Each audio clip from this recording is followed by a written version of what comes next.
ومن يضلله فلا هادي له ونشهد أن لا إله إلا الله وحده لا شريك له ونشهد أن سيدنا ومولانا محمدا عبده ورسوله أما بعد فقد قال الله تبارك وتعالى في القرآن الكريم والفرقان الحميد فأعوذ بالله من الشيطان الرجيم بسم الله الرحمن الرحيم يا أيها الذين آمنوا اتقوا الله وقولوا قولا سديدا يصلح لكم أعمالكم ويغفر لكم ذنوبكم ومن يطع الله ورسوله فقد فاز فوزا عظيما صدق الله العظيم. وقال النبي صلى الله عليه وسلم سيأتي على الناس زمان لا يبقى من الإسلام إلا اسمه ولا من القرآن إلا رسمه أو كما قال عليه الصلاة والتسلیم. میرے محترم بزرگوں اور عزیز ساتھیوں، اللہ تبارک و تعالیٰ کا بے انتہا کرم ہے و فضل ہے کہ اللہ تبارک و تعالیٰ نے ہم اور آپ کو آج کے اس مبارک وقت میں اپنے پاک مکان میں ایک جگہ جمع فرما کر کچھ دیر دین کی بات کرنے اور سننے کی توفیق نصیب فرمایا کہ یہ اسی کا ہی کرم ہے، یہ اسی کا ہی فضل ہے، ہمارا اس میں کچھ بھی کمال نہیں ہے. دیکھو میرے بھائیوں، ہر چیز کا جو نظام ہے وہ اللہ کے قبضے میں ہے. ہر چیز کا جو مالک ہے وہ اللہ ہے، چاہے زمین کا ہو، آسمانوں کے ہو، انسانوں کے ہو، سمندر کے ہو، ہر چیز کے جو مالک ہے وہ اللہ ہے. اللہ ہی کے قبضے میں ہر چیز ہے. جس کو چاہے وہ زندہ رکھ سکتے ہیں، جس کو چاہے وہ مار سکتے ہیں، اور جس کو چاہے وہ بیمار کر سکتے ہیں، جس کو چاہے وہ کمزور کر سکتے ہیں، جس کو چاہتے ہیں وہ امیر بنا سکتے ہیں.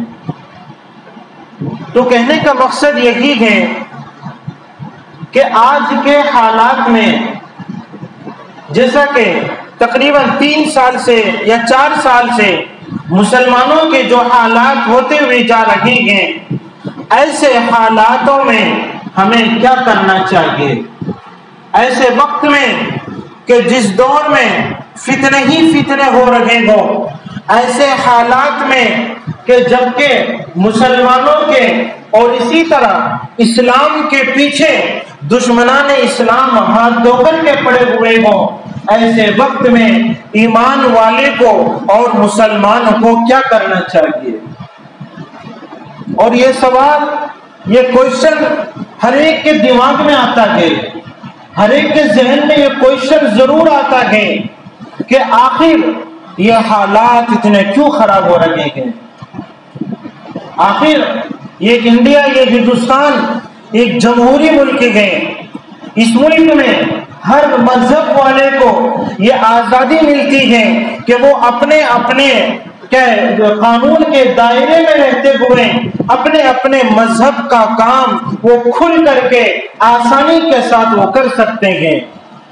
لیکن کئی سالوں سے دیکھنے کو مل رہا ہے کہ ہر ایمان والا، ہر مسلمان، بلکہ دیگر مذاہب کے لوگ اس ہندوستان میں رہتے ہوئے کھل کر کے اپنے مذہب کے کام کو بھی نہیں کر پاتے ہیں. آخر کیا وجہ ہے؟ ایک طرف تو یہ حالات ہیں اور دوسری طرف عجیب عجیب مہلک بیماریوں سے انسان پریشان ہے. ایک طرف تو دشمنان اسلام ہیں جو مسلمانوں کو ایمانی حالت سے کمزور کرنا چاہتے ہیں، اور دوسری طرف یہ ہے کہ اللہ کی طرف سے عجیب عجیب بیماریاں آ رہی ہیں. ابھی مہلک بیماری کورونا جیسے سے ہم ابھی کیا فارغ ہی نہیں ہوئے.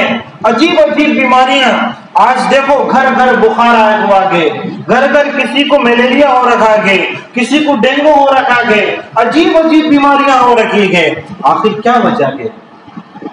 آخر اس کی وجہ کیا ہو سکتی ہے کہ ہر انسان اس کے بارے میں سوچنے پر مجبور ہو رکھا ہے. چلو یہ تمام چیزیں بھی اپنی اپنی جگہ کے، لیکن ان حالاتوں میں ہر کوئی انسان اپنی روزی روٹی کو بھی لے کر کے وہ پریشان ہے کہ کسی کا دھندا بالکل ٹھپ ہو گیا ہے، کسی کا بزنس کم ہو گیا ہے۔ بہرحال پوری باتوں کا اگر خلاصہ بھی اگر دیکھنے پر آ جائے تو ہر انسان آج کے دور میں اپنے آپ کو ڈرتا ہوا، اپنے آپ کو پریشان نظر آتا ہے، اپنے آپ کو وہ کمزور کرنے پر کیا گئے وہ مجبور ہو رکھا گئے۔ اس لیے ہمارے اکابر فرما رکھے گئے کہ آج کے ان حالاتوں میں ہمیں یہ کرنا چاہیے کہ ہمیشہ اپنے ظاہری چیزوں کو، اپنے باطنی چیزوں کو ہمیشہ ہمیں صاف رکھنا ہے۔ جب انسان اپنا ظاہری یعنی چہرے سے دوسروں سے مسکراتا ہوا بات کر رہا ہے، اس کے لیے چاہیے کہ دل میں بھی وہ اچھا رکھے۔ آج اللہ حفاظت فرمائے، آج 100% میں سے اگر دیکھنے پر آ جائیں تقریباً 90% لوگ ایسے ملیں گے جو سامنے تو اچھا بات کریں گے، لیکن دل میں اگر دیکھیں گے تو پیچھے جانے کے بعد گالیاں دینے والے ملیں گے۔ اللہ نبی صلی اللہ علیہ وسلم کا فرمان ہے، ان اللہ لا ينظر الى صوركم واموالكم ولكن ينظر الى قلوبكم واعمالكم او كما قال علیہ الصلوۃ والتسلیم۔ فرمایا کہ اللہ تبارک و تعالی تمہاری شکلوں کو اور تمہارے مال کو نہیں دیکھتا ہے، یہ نہیں دیکھتے کہ کون کالا گئے، کون گورا گئے، کون موٹا گئے، کون باریک گئے، یہ نہیں دیکھتے کہ کون غریب گئے، کون امیر گئے، کون جاب والا گئے، کون بزنس مین گئے، کون تھیلی پہ بیچنے والا گئے۔ اللہ یہ نہیں دیکھتے ہیں، بلکہ اللہ تو اس چیز کو دیکھتے ہیں کہ ہمارے اعمال کیسے ہیں، ہمارا دل کیسا ہے، ہم جو کام کر رہے ہیں ہمارا دل کیا کہہ رہا ہے، ہم جو کام کر رہے ہیں، ہم جو دین کی خدمت کر رہے ہیں، ہمارا دل اس کے بارے میں کیا بول رہا ہے۔ ہمارے اللہ تو ہمارے دلوں کو دیکھتے ہیں۔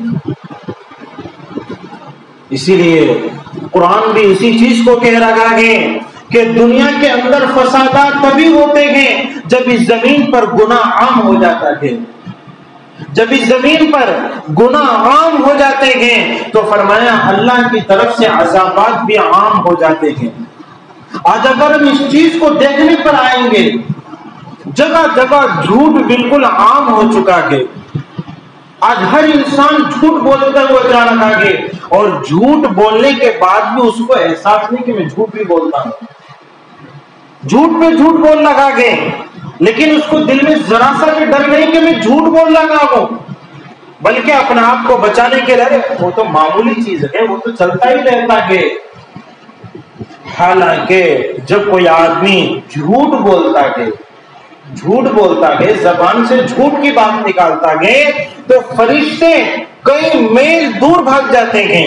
عجیب سی بدبو اس کی منہ سے نکلتی ہے، جس بدبو کا احساس ہمیں نہیں ہوتا بلکہ فرشتوں کو ہوتا ہے، اور وہ فرشتے ایسا آدمی سے بہت دور کلومیٹر دور چلے جاتے ہیں۔ اس لیے میرے بھائیوں، جو اس زمین پہ جو گناہ بالکل عام ہو رہے ہیں، اس گناہوں کے کنٹرول کے بارے میں ہمیں فکر کرنا ہے، حالات تو آٹومیٹک درست ہو جائیں گے۔ آج گناہ کتنا ہو رہے ہیں، آج جھوٹ کتنا عام ہو چکا ہے، زنا کتنا عام ہو چکا ہے، آج نکاح کرنا مشکل ہو گیا ہے، زنا کرنا بالکل آسان ہو چکا ہے۔ آج اگر کوئی آدمی نکاح کرنا چاہتا ہے تو آدمی کو 100 بار سوچنا پڑتا ہے کہ میں اتنے پیسے میں کہاں سے لاؤں گا۔ آج بچی کا نکاح کرنا ہے تو سوچتا ہے کہ اتنے پیسے میں کہاں سے لاؤں گا، یہ سوچنے پر مجبور ہو جاتا ہے کہ اتنے لوگوں کو میں کھانا کہاں سے کھلاؤں گا، میں اتنا زیور کہاں سے دوں گا، اتنا جہیز اور نقد کیش میں کہاں سے دوں گا۔ چنانچہ اس جہیز کو جمع کرنے کے چکر میں، وہ پبلک کو کھانا کھلانے کے چکر میں وہ آدمی قرض لینے پر مجبور ہو جاتا ہے۔ چلو ایک بات، اگر وہ قرض لے بھی لیا، وہ قرض بھی کیسا قرض گئے، سود والا قرض، وڈی والا قرض گئے، اب لیا، اب وہ قرض پھیرتا، حالانکہ سود کا لینا بھی حرام ہے، دینا بھی حرام ہے۔ وڈی جسے بولتے ہیں وہ لینا بھی حرام ہے، دینا بھی حرام ہے۔ اب ایک نکاح کا جو کام ہے، جو سنت ہے، جو آسان کرنے کا کام تھا اس سنت کے کام کو جہیز بھی دیا گئے، حرام کام بھی کرا گئے، سود بھی لیا گئے، سود بھی دے رکھا گئے. اب ان تمام رسموں کو کر کر کے اس نیک کام کو کرے گا تو اس کام میں کہاں سے برکت آئے گی؟ آج ہمارے اندر یہ کوشش کیوں نہیں ہو رکھی ہے کہ آج ہمارے جوان لڑکیاں جو گھروں میں بیٹھی ہوئی ہیں، جن کی شادی کی عمریں نکلی ہوئی جا رہی ہیں، آج اس بات کو ہم کیوں نہیں سوچ رہے ہیں کہ اگر ہم جہیز لینا بند کریں گے تو ہو سکتا ہے آہستہ آہستہ کر کر کے لوگ اسی چیز پر عمل کرنے والے بن جائیں گے. آج یہی فرمایا گیا ہے کہ آج کے دور میں عورت عورت پر ظلم کرتی ہے. یہ بہت بڑی بات ہے. آج کو اگر اس بات کو ہم سوچیں گے تو عورت عورت پر ظلم کرتی ہے. کیسے؟ جب وہ ساس بن جاتی ہے تو بہو پہ ظلم کرتی ہے. حالانکہ جب وہ بہو رہتی ہے اپنے آپ کو سوچتی ہے کہ ہماری ساس ویسی ہے، ہمارے ساس کے گاؤں ویسے، ہمارے سسرال ویسے ہیں، انہوں میرے اوپر ایسا کرے، انہوں مجھے مارتے، انہوں ویسا کرتے ہیں. لیکن جب یہ ساس بنتی ہے تو یہ بھی ایسے کرنے والی بن جاتی ہے. چلو تو برداشت کر لیتی، جب تو ساس بن جاتی تو تو دوسروں کو اچھا کرتی، آنے والی بہو کو اچھا دیکھتی ہے. لیکن آج کا یہ دور ہو رہا ہے کہ اپنی بچی کو اگر کچھ ہو گیا فوراً اپنی جان دینے کو تیار ہے. گھر میں اگر بہو کو اگر کچھ ہو گیا تو اس کا کوئی فکر نہیں ہے. جس کا جو حق ہے اس کا حق ادا نہیں ہو رہا ہے. اسی لیے کہا کہ نکاح بہت مشکل ہو گیا ہے، زنا عام ہو چکا ہے. جس کا جو حق ہے وہ حق ادا نہیں ہو رہا ہے. ایسے کتنے گناہ اس دھرتی پہ ہو رہے ہیں، کتنے گناہ اس زمین پہ ہو رہے ہیں. آج کے دور میں کتنے ناحق مسلمان نوجوان، کتنے ناحق مظلوم مسلمان نوجوان جو آج جیلوں میں پڑے ہوئے ہیں. کوئی ان کا پرسان حال نہیں ہے، قصور ان کا کچھ نہیں ہے. صرف یہ ہے کہ وہ ایمان والے ہیں، وہ مسلمان ہیں. ان کے اوپر کچھ بھی الزام لگا دیا جاتا ہے اور ان کو آخرکار جیلوں میں پہنچا دیا جاتا ہے. اب اگر کوئی ان کے خلاف آواز اٹھاتا ہے تو اس کا ٹھکانہ بھی کیا ہے، مجبوری کی حالت ہو جاتی ہے. اس لیے میرے بھائیوں، آج کے اس دور میں، آج کے اس پرفتن حالات میں، آج کے اس گناہوں کے دور میں ہمارا تعلق اللہ سے جتنا مضبوط ہوگا اتنے ہمارے حالات درست ہوتے ہوئے جائیں گے. ہمارا تعلق جب اللہ سے مضبوط ہو جائے گا، خدا کی قسم یہ دنیا کی کوئی بھی چیز ہم پر حاوی نہیں ہو سکتی، چاہے کیسے بھی حالات آئیں. اللہ تبارک و تعالیٰ کا فرمان ہے وَاسْتَعِينُوا بِالصَّبْرِ وَالصَّلَاةِ، فرمائے کہ اللہ سے مدد طلب کیجئے. کس چیز سے؟ نماز سے اور صبر کرنے سے. اللہ نے جس چیز سے مدد طلب کرنے کے لیے فرمایا ہے 5 وقت کی نمازیں ہیں. آج اپنے اپنے سینوں پر ہاتھ رکھ کر کے بتائیں آج ہماری لائف میں، ہماری زندگی میں ہم نمازوں میں کتنی سستی کر رہے ہیں. ہم نمازوں میں کتنی سستی ہم کر رہے ہیں. ایک نماز ہم چھوٹ گئی ہمیں کچھ بھی احساس نہیں کہ ہم کتنا بڑا گناہ کر رہے ہیں. حالانکہ حدیث پاک میں فرمایا من ترک الصلاة متعمدا فقد کفر، کہ جس نے جان بوجھ کر نماز کو چھوڑا گے، جس نے جان بوجھ کر نماز کو چھوڑا گے گویا کہ وہ کافر گئے، یعنی اس نے اللہ کا انکار کرنے والا بن گیا. کہ یعنی اتنی سخت وعید، اتنے سخت کلام ہمارے نبی صلی اللہ علیہ وسلم نے فرمائے گئے.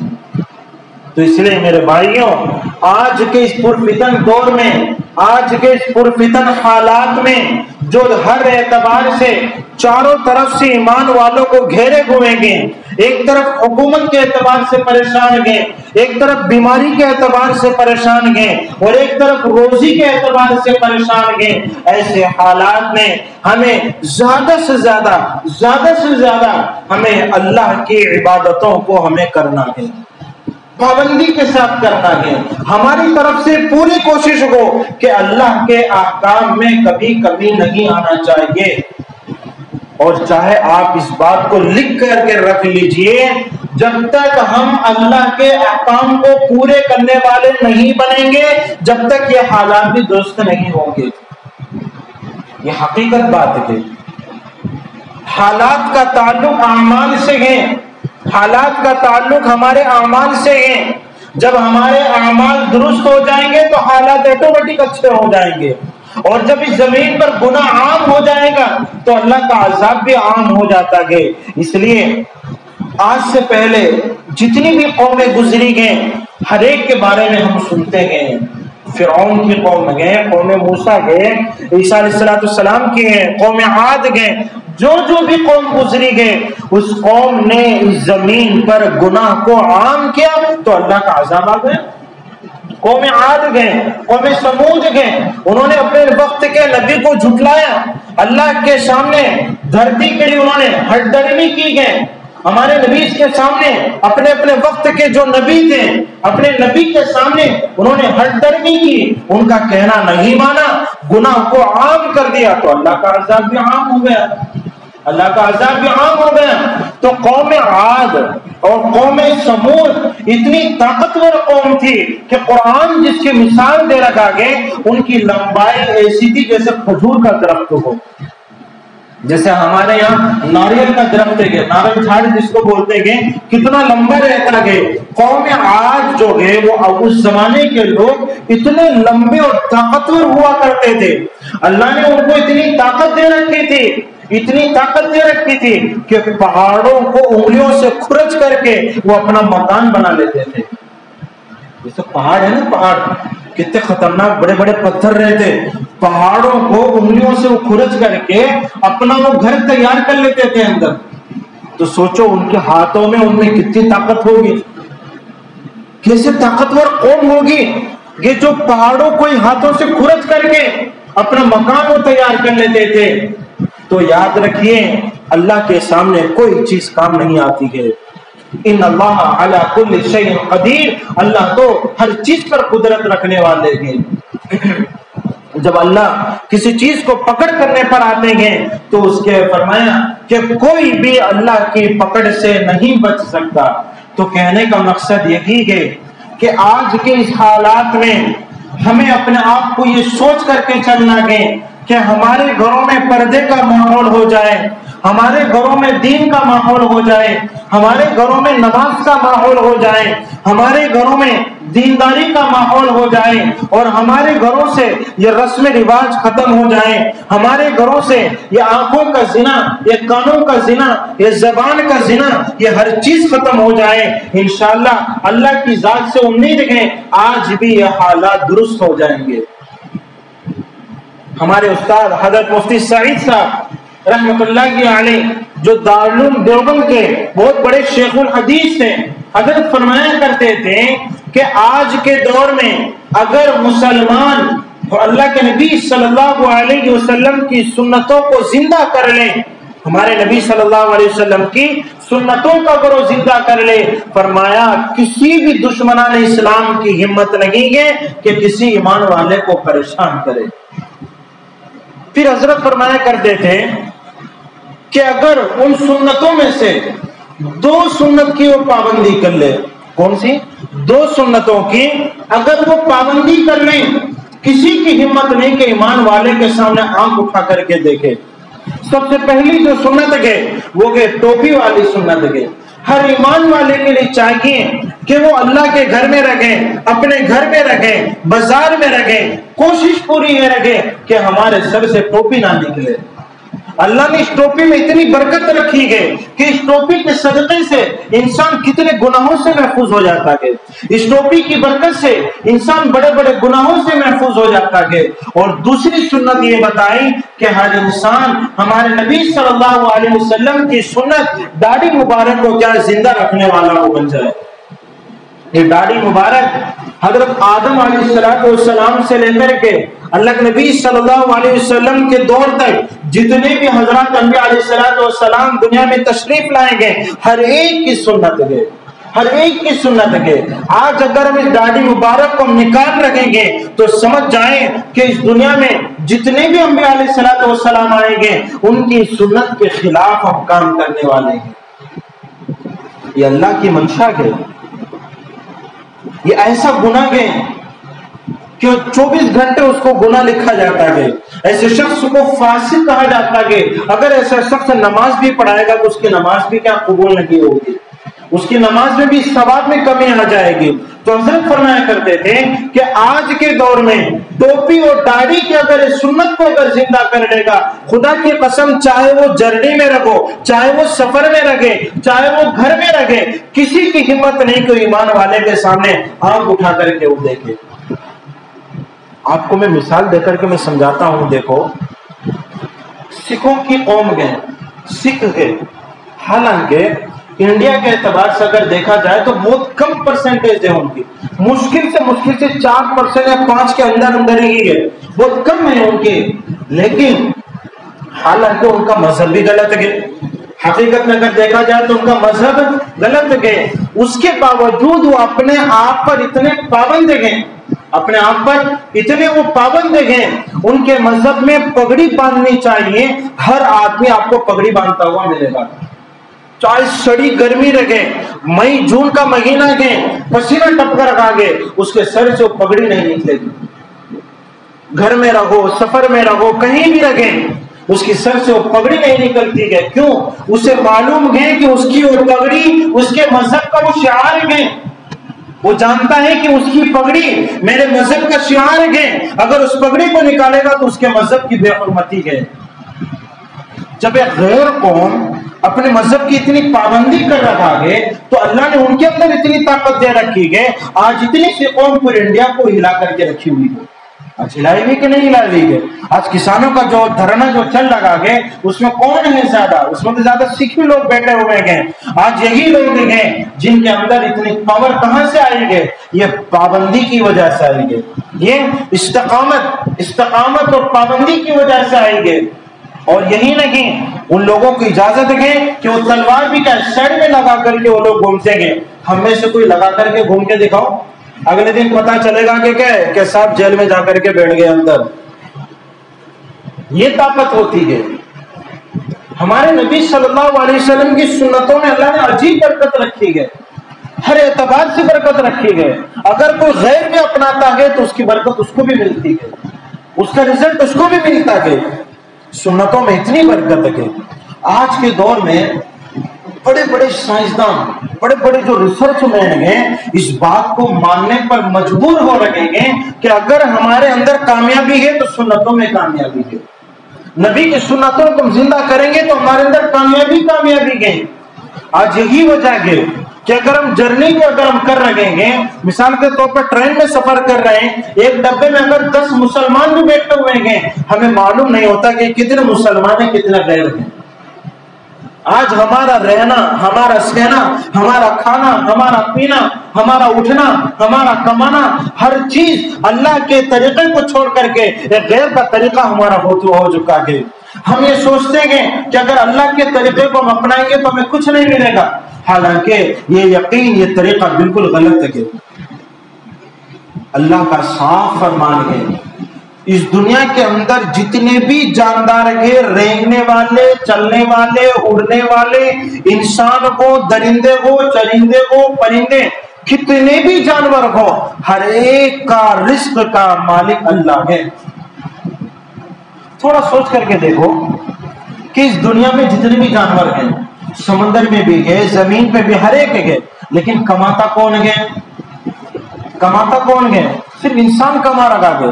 بقیہ جو لاکھوں جانور ہیں کہاں سے کھا رہے ہیں؟ اور ایسی ایسی مچھلیاں سمندر میں گئے جو ایک ایک وقت میں 50 آدمی کو بھی کھا سکتی ہے. ایسے ایسے بڑی بڑی مچھلیاں گئے، اس کا رزق کہاں سے پورا ہو رہا ہے؟ ان بڑی بڑی مچھلیوں کا رزق کہاں سے پورا ہو رہا ہے؟ ان کا رزق تو اللہ کی طرف سے ہو رہا ہے. ایک پرندہ جو صبح کو جو نکلتا ہے وہ بھی چہ آواز کرتا ہوا نکلتا ہے، اس کو معلوم ہے کہ وہ اللہ کا ذکر کرے گا تو اللہ اس کی ضروریات کو پوری کریں گے. آج انسان اپنے یقین کو اتنا کمزور کر چکا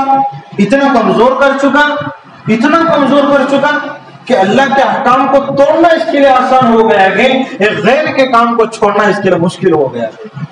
آج یہی ہو رہا ہے کہ نہیں ہو رہا؟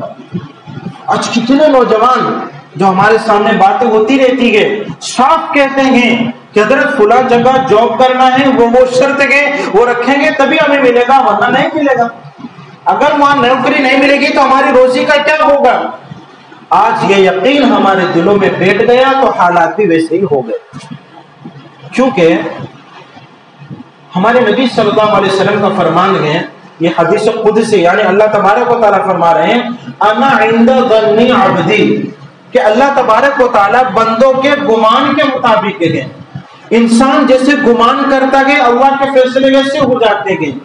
مثال کے طور پر انسان کے دل میں جو بات بیٹھ گئی، جیسا کہ وہ غیر آدمی گئے، ہندو آدمی گئے، وہ دکان کو کھولتا گئے، اسی کی وہ پوجا کرتا گئے، اگربتی جلاتا ہے، سب کچھ کرتا گئے، اس کا یقین بیٹھ چکا کہ دکان کھولے گا تو روزی ملے گی، نہیں کھولوں گا تو روزی نہیں ملے گی. وہ دکان کو ہی سب کچھ مانتا گئے، تو رزلٹ کیا نکلتا گئے؟ اس کا رزلٹ وہی نکلتا ہے، دکان کھولا تو اسے روزی ملی، دکان نہیں تو خالی ہو گیا.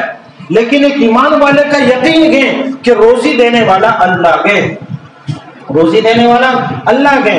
اب اگر یہ ایمان والا اپنے یقین کو اللہ پر سے ہٹا کر کے کسی اور کی طرف وہ کر بیٹھے گا، اس کے دل میں اگر یہ بات آ گئی کہ میں جاب کروں گا تبھی میری لائف چلے گی، تو یہ سوچ اس کی بیکار ہے.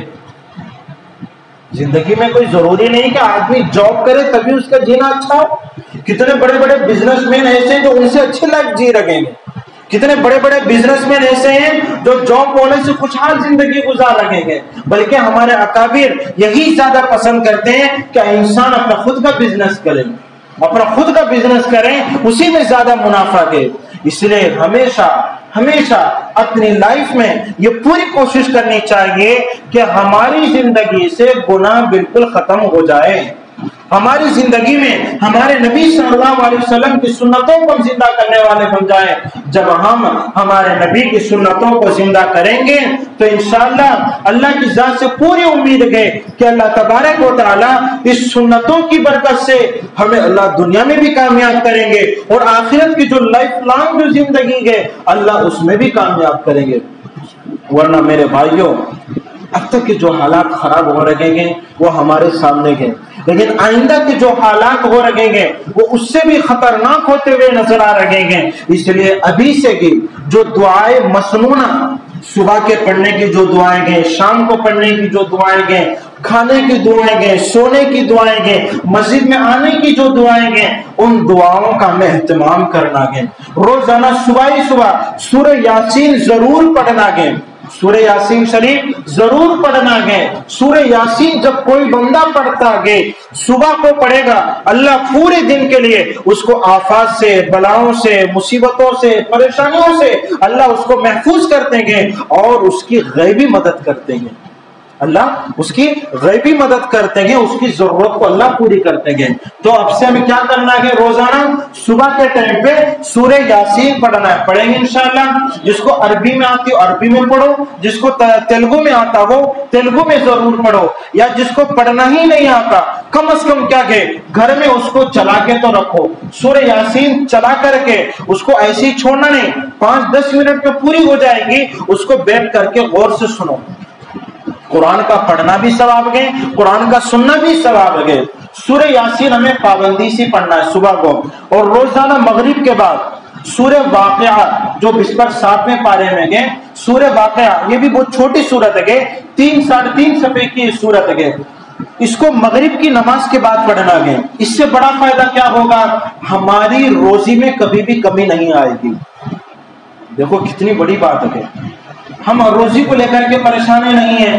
ہم سوچتے ہیں کہ ہماری روزی میں برکت نہیں، ہمارے کام نہیں ہونے. اللہ تو صاف بول رہا ہے، تیرے بندے تو سورہ واقعہ پڑھ، میں تیری روزی کی ذمہ داری لوں گا. آپ اس بات کو لکھ لیں، چاہیں یقین کر کے ساتھ آپ مغرب کے بعد روزانہ سورہ واقعہ کا معمول کیجئے. آپ یقین کیجئے انشاءاللہ آپ کی ضرورتیں کیسی پوری ہوگی آپ نہیں جانیں گے. اللہ کی ذمہ داری رہے گی. آپ چاہے تو وہ حضرات جو پڑھ رکھیں گے آپ تجربہ کر سکتے ہیں اس چیز کو. اللہ نے سورہ واقعہ میں اتنی برکت رکھی ہے. صبح میں فجر کے بعد سورہ یاسین اور مغرب کی نماز کے بعد سورہ واقعہ، یہ دونوں صورتیں کہ آپ پابندی کیجئے انشاءاللہ ہمارے گھروں میں کوئی پریشانیاں نہیں آئے گی اور ہمارے گھروں میں روزی میں کبھی بے برکتی نہیں ہوگی. اور اسی کے ساتھ ساتھ ہمیں جو دعاؤں کا جو اہتمام ہے اللہ کا ذکر کے، نوافل کا اہتمام کے، سنتوں کا اہتمام کے، خاص طور پر ان سنتوں میں سے ٹوپی کا اہتمام کیجئے کہ ہمیشہ اپنے سر پہ ہی رکھے، اس سے چہرے پہ رونق آتی ہے، اس سے اللہ کی طرف سے نورانیت آتی ہے، اس ٹوپی کی برکت سے، اس سنت کی برکت سے اللہ ہمیں کئی گناہوں سے بچا لیتا ہے۔ خدا نہ خواستہ ہماری نگاہیں، ہماری آنکھیں کسی غیر محرم کی طرف پڑ رہی، اس ٹوپی کی برکت سے اللہ ہمیں بچا لیتے ہیں، ہماری داڑھی کی برکت سے اللہ بڑے بڑے گناہوں سے اللہ محفوظ کر لیتے ہیں۔ اس لیے میرے بھائیوں، آئندہ سے اپنی لائف کا ایک شیڈیول بنائیے، اپنی لائف کا ایک شیڈیول بنائیے کہ ہمیں جینا ہے، ہمیں دنیا کی زندگی کو بھی کامیاب کرنا ہے، آخرت کی زندگی کو بھی کامیاب کرنا ہے۔ یہ کامیابی تبھی ہوگی جب ہم اللہ کے راستے پر چلیں گے، اللہ کے احکام کو پورا کریں گے، قرآن کی پابندی کریں گے، نماز کی پابندی کریں گے۔ انشاءاللہ اللہ کی ذات سے امید ہے اللہ تبارک و تعالی ہمیں دنیا میں بھی ترقی دیں گے اور آخرت میں بھی اللہ تبارک و تعالی ہمیشہ کے لیے سکون عطا فرمائیں گے۔